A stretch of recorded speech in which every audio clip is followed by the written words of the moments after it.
இயற்கை நண்பா. சரிங்களா?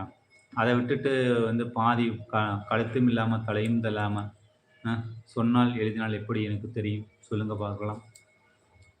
எதையுமே வந்து புரியும்படி பண்ணணும். புரியாதபடி பண்ணா நம்ம நான் என்ன பண்ண முடியும்? ம். ஒரு தடவைக்கு 2 தடவ வந்து நீங்க கோல் வாய்ஸ் ரெக்கார்ட் போடுறீங்கல்ல, அத வந்து ஒரு தடவைக்கு 2 தடவ அ சரியா எழுதியிருக்கமா? இல்லையா? அப்படின்னு படிச்சு பார்த்துட்டு அனுப்பிவிடுங்க. நீங்க டக்குன்னு பார்த்துட்டு டக்குன்னு அனுப்பிடுறீங்க. நீங்க கேட்ட கேள்விக்கு பதில் சொன்னா புரியல, புரியலன்னு சொன்னா என்ன அர்த்தம்? ஆமா. நீங்க வந்து நான் கேட்ட கேள்விக்கு பதில் சொன்னாலும், நீங்க புரியாத மாரி அனுப்புனா, நான் புரியலன்னு சொல்ல முடியும். வீட்ல யாராவது திட்டுவாங்க, கேட்டீங்க. என்னை திட்டுவதற்கு இனிமே பிறந்து வளர்ந்து வரணும். என்னை யாரும் திட்ட முடியாது. நான் தான் ராஜா சொன்னேன். ஓ!